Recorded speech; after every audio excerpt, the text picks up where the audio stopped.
Oke, baik, kita lanjutkan ke materi atau aspek CPOTB selanjutnya, yaitu personalia. Oke, jadi aspek CPOTB, kalau kemarin kita sudah membahas pendahuluan CPOTB, kemudian sanitasi dan juga bangunan, kemudian peralatan, kita lanjutkan ke personalia. Jadi ada beberapa persyaratan umum yang harus diikuti ya kalau sebagai personalia pada industri atau usaha kecil obat tradisional atau usaha mikro obat tradisional. Yang pertama itu terkait jumlah dan pengetahuan. Jadi di sini jumlah atau personil dalam suatu industri obat tradisional itu harus setara dengan apa yang dikerjakan. Jadi tidak boleh bebannya berlebihan gitu ya. Jadi tergantung jumlah bentuk sediaan yang ada di dalam suatu industri tersebut, tergantung bagaimana proses produksi yang dilakukan pada suatu industri tersebut ya. Jadi pengetahuan yang seperti apa ya yang seharusnya kualifikasinya sesuai ya dengan kebutuhan dari tiap-tiap divisi pada produksi tersebut. Di sini Anda bisa lihat di sini untuk memiliki pengetahuan, keterampilan pasti, kemampuan dengan tugas atau job disk-nya ya. Kemudian harus memiliki, ini penting juga kaitannya dengan persepsi, persamaan persepsi dan visi misi dari perusahaan ya. Jadi sikap dan kesadaran yang tinggi untuk melaksanakan aturan yang berlaku yaitu CPOTB. Kemudian personil di setiap divisi atau di setiap bagian itu jumlahnya cukup, apalagi untuk personil produksi ya. Kalau suatu industri obat tradisional, usaha kecil obat tradisional atau usaha menengah obat tradisional itu istilahnya adalah semakin banyak produk yang dibuat itu harus selaras atau linear dengan banyaknya personil yang ada pada perusahaan tersebut. Nah, kemudian tanggung jawab masing-masing individu dimengerti secara jelas oleh individu yang bersangkutan. Jadi, sebaiknya si personil atau individu itu mendapatkan pelatihan terlebih dahulu terkait job disk-nya. Job disk-nya jelas, pelatihannya jelas, protap yang akan dikerjakan jelas, kemudian dokumentasi yang akan dia buat juga jelas. Nah, ini penting sekali ya.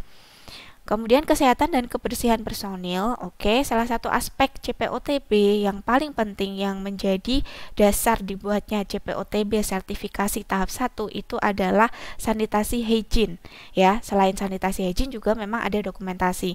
Nah, ini kenapa pentingnya kesehatan dan kebersihan personil. Kalau sanitasi kita masukkan ke peralatan dan juga bangunan gitu ya, tapi kalau untuk hygiene itu kan ke personilnya, ke orangnya sendiri, ke kita sendiri gitu kan ya. Nah, di sini bisa dilihat di situ mengenakan pakaian kerja yang bersih sesuai dengan kelas kebersihan dalam suatu industri tersebut. Kemudian sehat fisik juga sehat mental, tidak boleh memiliki penyakit apalagi penyakit kulit, penyakit menular ataupun luka terbuka. Ini akan berpengaruh pada saat dilakukan proses produksi, apalagi memiliki luka terbuka, tidak boleh sama sekali masuk dalam proses produksi. Ini bisa menyebabkan cemaran yang tentu saja ada di dalam produk, menyebabkan juga kontaminasi ya, sehingga hasil pengujian mutu atau persyaratan mutu dari produk tradisional ini akan terganggu gitu ya. Kemudian memakai penutup rambut ini sama ya dengan pakaian pelindung yang digunakan untuk masuk ke ruang produksi gitu. Ini bisa Anda lihat lengkapnya di POP CPOTB. Di sana sudah tertulis dan contohnya lengkap sekali. Nanti akan saya berikan file POP CPOTB-nya ya untuk dilihat kaitannya dengan tugas yang akan diberikan nanti.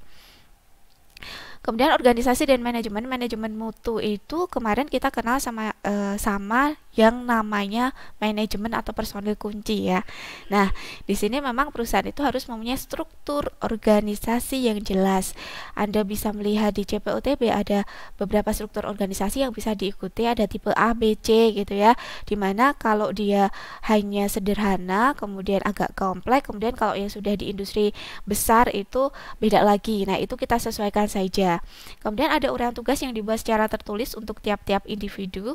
Apa uraian tugasnya dari manajemen mutu, apa uraian tugas dari quality control, apa uraian tugas dari kepala produksi, itu sudah tertulis jelas di mana bagian quality control itu tidak boleh orang yang sama dengan bagian produksi, atau kepala produksi tidak boleh sama dengan bagian quality control. Kenapa Bu? Karena nanti penilaian dari produk, dia memutuskan untuk meluluskan produk iya atau tidak, lulus atau tidak, itu jadi tidak tidak objektif gitu ya, karena dia yang membuat produk sendiri, dia yang mengecek hasil produksinya sendiri, dia yang meluluskan sendiri. Dikhawatirkannya nanti kalau dia luluskan, dia buat sendiri, dia luluskan sendiri ya, ini produk yang buat saya sendiri pasti akan saya luluskan. Nah, seperti itu. Kemudian wewenangnya terkait job desk dari yang sudah diberikan itu harus jelas juga. Jadi QC wewenangnya apa, manajemenmu tuh apa, kemudian kepala bagian produksi apa, itu harus jelas semuanya. Visi dan misi perusahaan. Nah, ini berbeda-beda ya antara perusahaan satu dengan perusahaan yang lain. Walaupun visi misi ini memang perlu dilakukan perumusan sesuai dengan bentuk sediaan, sesuai dengan nanti ini perusahaan mau seperti apa, cita-cita perusahaannya seperti apa, langkah-langkah untuk mewujudkan cita-cita tersebut seperti apa. Nah, itu bisa tertuang dalam visi misi perusahaan itu ya. Nah, kemudian kita masuk ke sumber daya manusia. Nah, ini sumber daya manusia, personil kunci sudah saya singgung di depan tadi, bagian produksi, pengawasan mutu, pemasaran, distribusi, kemudian bagian teknik ya, kaitannya dengan protap mesin gitu kan. Kemudian kepala bagian produksi dan kepala bagian pengawasan mutu itu tidak boleh orang yang sama, dan dimana di sini harus independen ya. Jadi tidak boleh orang yang sama dan harus independen. Kaitannya dengan pemeriksaan, kemudian pengujian baik bahan baku, baik di situ bahan awal, bahan kemas, produk jadi sampai ke distribusi ke masyarakat dan ke instalasi-instalasi untuk obat tradisional tersebut. Nah, itu harus diperhatikan. Nah, kualifikasi personil kunci. Kualifikasinya apa? Harus bagaimana gitu ya. Jadi tergantung bentuk sediaannya bukan bentuk sediaan, sorry. Tergantung bentuk usahanya apa gitu kan. Kemarin sudah disampaikan di pendahuluan CPOTB kalau dia UMOT, UKOT 2 itu boleh, tidak harus seorang apoteker gitu kan, boleh TTK. Tapi kalau kasusnya adalah UKOT 1 kemudian IOT itu ya harus seorang apoteker gitu, kaitannya dengan perbedaan sediaan yang dibuat ya, kemudian faktor resiko dari sediaan yang dibuat tersebut. Kemudian mempunyai pengalaman praktis dan juga keterampilan dalam kepemimpinan. Nah, ini karena sebagai apoteker itu harus memiliki ketegasan ya dalam mengambil keputusan, decision maker yang baik, kemudian mengambil bagaimana rencana-rencana ke depan, bagaimana perbaikan, bagaimana pencegahan dan lain sebagainya. Nah, itu memang harus dimiliki. Kepala bagian produksi ini seorang apoteker, kemudian keterampilan kepemimpinan tadi sudah disampaikan, kemudian independen, wewenangnya jelas, tanggung jawabnya penuh dan jelas ya, terkait tugas operasional sehari-harinya apa, kemudian peralatan, personil, area produksi, dan dokumentasi. Jadi produksi itu kan ada alur produksi ya teman-teman, jadi sesuai misalnya kita membuat sediaan tablet nih, alur produksinya harus jelas. Timbangan dulu, dari menimbang dulu, kemudian mencampur serbuk, kemudian membuat granul, tergantung metode pembuatan tabletnya, apakah granulasi basah, kering, kempal langsung, kemudian ini pentabletan kayak gitu. Nah, di situ harus ini terkait peralatan yang ada digunakan di situ, siapa personil yang berpartisipasi dalam produksi di situ, area produksinya apa saja, dan dokumentasi hasil produksi termasuk produksi prosedur produksi induk, master formula, spesifikasi bahan baku. Nah, itu masuk semua ke dalam bagian produksi. Jadi memang tugasnya semakin banyak produk yang dihasilkan oleh suatu perusahaan ya, semakin banyak dokumentasi dan prosedur tetap yang kita buat itu ya. Nah, kepala bagian pengawasan mutu di sini harus seorang apoteker ya, tergantung tadi bentuk usahanya, wewenang dan tanggung jawabnya juga harus sesuai gitu kan. Kemudian harus independen, wewenangnya jelas, menunjuk personil untuk memeriksa boleh. Nah, ini kan pengawasan mutu, jadi dia bisa meluluskan dari bahan baku, produk antara, produk ruahan, sampai produk jadi sesuai dengan protap yang disepakati, divalidasi, dan disetujui oleh perusahaan tersebut gitu ya. Bukan disepakati saja, tapi harus divalidasi protapnya. Kemudian personil di bagian pengolahan itu pendidikan minimalnya, kalau di bagian pengolahan itu berarti bagian produksi ya teman-teman, itu minimal adalah SMA, Syukur-syukur itu bahasa Indonesianya apa? Ya kalau bisa sebaiknya itu adalah dia dari atau backgroundnya farmasi. Jadi kalau kita ngomong terkait CPOTB itu nggak ngulang-ngulang dari awal. Mereka paling nggak di SMK farmasi itu pernah dapat gitu ya. Nggak nerangin satu-satu CPOTB dulu singkatannya apa dan lain sebagainya. Jadi persepsi atau persamaan visi misi kita ke mereka itu lebih cepat ya. Kemudian kalau di bagian laboratorium ya analis kalau bisa gitu ya, atau kalau SMK ya bagian analis gitu ya, supaya sesuai dengan job desk yang kita berikan. Nah, ada tanggung jawab yang independen ya dari kepala bagian produksi dan bagian pengawasan mutu, tetapi ada tanggung jawab yang bersama-sama dibuat itu. Nah, apa saja di sini yaitu wewenang untuk membuat SOP atau protap dan dokumen-dokumen lainnya ya, yang dimana di situ melibatkan bagian pengawasan mutu dan melibatkan bagian produksi gitu ya. Kok dokumen mutu kan ada formulasinya juga kan, ada bagian mutunya di situ. Nah, itu bisa dibuat bersama. Kemudian pemantauan dan pengawasan lingkungan, kebersihan terkait sanitasi hygiene, sanitasi terkait lingkungannya dan lain sebagainya, terkait validasi dan kalibrasi. Kalau kita bicara validasi itu terhadap prosedur atau metode, kalau kita bicara kaitannya kalibrasi itu terhadap peralatan ya. Peralatan itu harus terkalibrasi minimal kita lakukan 1 tahun 2 kali gitu ya. Kemudian training termasuk penerapan dan prinsip-prinsip dari quality assurance atau jaminan mutu QC juga. Nah, ini yang lainnya menyimpan catatan. Jadi kalau di industri itu kita ada protap yang harus kita ikuti. Nah, kita mengerjakan sesuatu sesuai protapnya. Nah, setelah mengerjakan sesuatu sesuai protapnya, kita catat lagi. Nah, ini catatan dokumentasi yang harus kita simpan setiap kali melakukan produksi.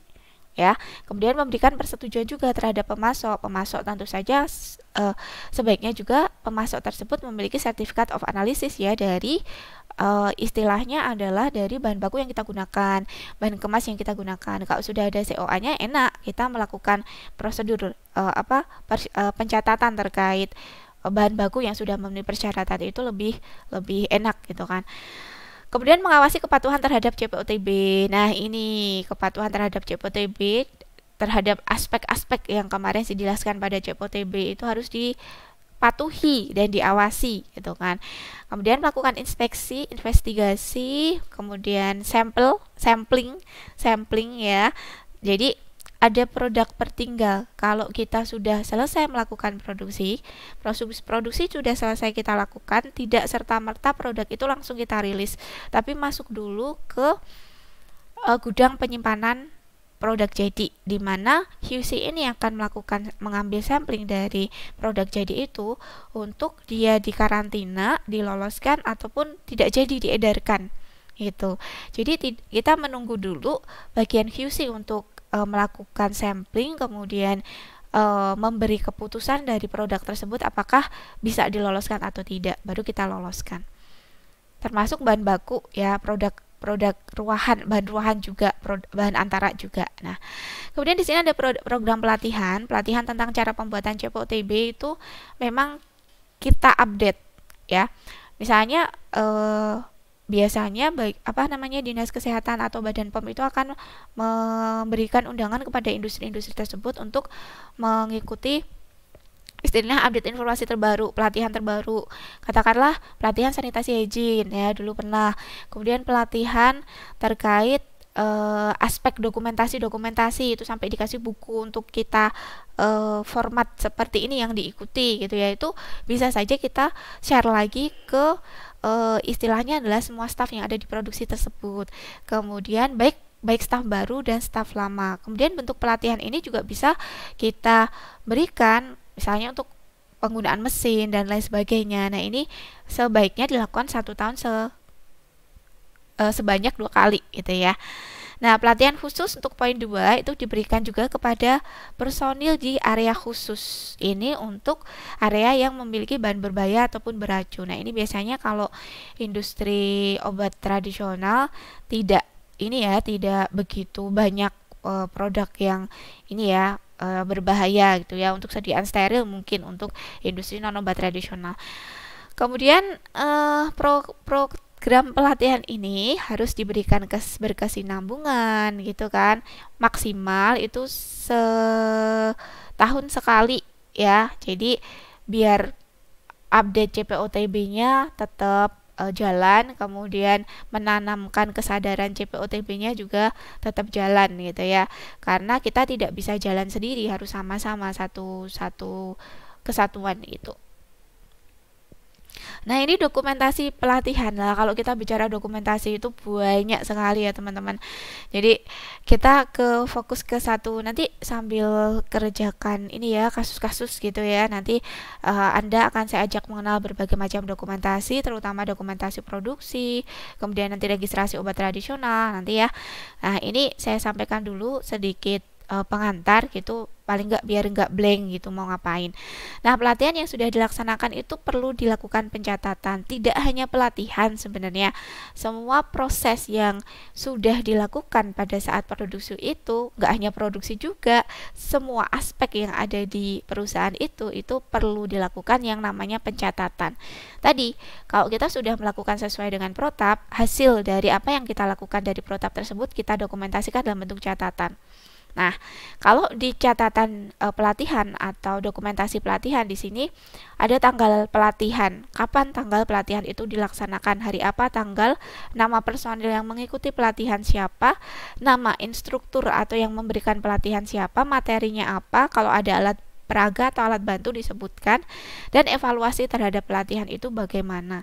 Nah, kalau pelatihannya hanya memberikan update informasi terkait CPOTB dan lain sebagainya, itu mungkin evaluasi bisa diberikan dalam bentuk post test ya. Jadi sebelum dilakukan pelatihan kita beri pretest dulu, kalau sudah nanti dikasih post test, hasil nilainya seperti apa, apakah ada perbaikan setelah pretest dan post test, itu bisa digunakan untuk mengukur kemampuan atau masuk tidaknya mereka berhasil tidak mengikuti pelatihan tersebut. Nah, ini bisa kita jadikan parameter. Ini di poin 2 di sini tujuan untuk menentukan kualifikasi personil ya, apakah cukup memadai melakukan tugas yang diberikan kepadanya ya. Jadi kita bisa menjadikan itu sebagai tolak ukur. Nanti dia dimasukkan ke bagian produksi, sanggup nggak, paham nggak aturannya, kemudian keterampilannya bagaimana, itu bisa kita ukur melalui pelatihan gitu ya. Atau kita juga bisa melakukan pemetaan untuk personil-personil ini mau diletakkan di mana sesuai dengan kapasitas dari SDM yang dimiliki. Nah, ini contoh uraian jabatan, silahkan di ini sendiri ya. Saya mau menerangkan bagian atasnya saja, kop dari protap atau suatu perusahaan seperti ini saya mau kenalkan. Jadi di sini ada nama perusahaan, disusun oleh siapa, uraian jabatannya apa ya, yang menyusun kepala bagian produksi, oke. Diperiksa oleh siapa, disetujui oleh siapa ya, nomor berapa, tanggal berlaku, mengganti nomor. Jadi halaman berapa, total halaman 10 berarti halaman 1 dari 10, halaman 2 dari 10, halaman 3 dari 10 dan seterusnya. Nomor protapnya berapa, ini adalah nomor protap yang dimiliki oleh perusahaan. Tanggal berlaku kalau ada revisi ya, kalau tidak ada revisi ya tanggal di mana protap itu dibuat itu adalah tanggal berlakunya. Tapi kalau protap itu ada revisi setelah 6 bulan pengerjaan atau penggunaan protap itu, ya berarti ada mengganti nomor berapa yang direvisi, tanggal berapa. Nah, itu ya. Kemudian di sini ada uraian jabatan bagian ini, kemudian di sini ada pendahuluan, uraian tugas dan jabatan, pengetahuan keterampilan dan lain sebagainya.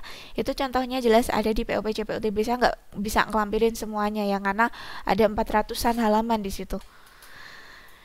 Kemudian contoh uraian jabatan kepala bagian produksi. Ini contohnya kepala bagian produksi. Pada prinsipnya, pada dasarnya itu ya dia bertanggung jawab pada semua proses produksi, pada semua bahan baku yang digunakan pada saat produksi, pada semua peralatan ya yang digunakan untuk proses produksi tersebut. Ya, jadi terlaksananya pembuatan produk itu terkait proses produksi yang ada di suatu perusahaan. Ini kepala bagian produksi tadi untuk ini yang lebih jelas dan lebih lengkap ya. Jadi terkait peralatan, mesin, kemudian sanitasi dari ruang produksi, keefektivitasan dan efisiensi produk dan lain sebagainya. Nah, ini kepala bagian produksi, silakan dilihat. Nah, ini contoh program pelatihan CPOTB, catatan program pelatihan CPOTB ya. Ini programnya, sorry. Jadi di sini ada pelatihan secara umum. Apa yang dilatihkan? Ini pengenalan perusahaan, sejarah perusahaan, pengenalan produk dan lain sebagainya gitu ya. Kemudian yang B itu dasar-dasar CPOTB. Ini di produk kosmetik ya. Kosmetik. Jadi saya contohkan ke produk kosmetik, lalu kita baca atau nanti kita lebih ke ini ya, produk jamu, OHT atau fitofarmaka dari bahan alam. Nah, ini contoh program pelatihan CPOTB-nya. Dan catatan dokumentasi. Ini catatan latihan CPOTB. Tadi nama personilnya siapa, dan di sini ada kop perusahaan yang jelas ya. Tanggal lahir, jenis kelamin, mulai bekerja kapan, dan lain-lain. Nah, ada beberapa permasalahan kalau kita bicara tentang personalia tadi.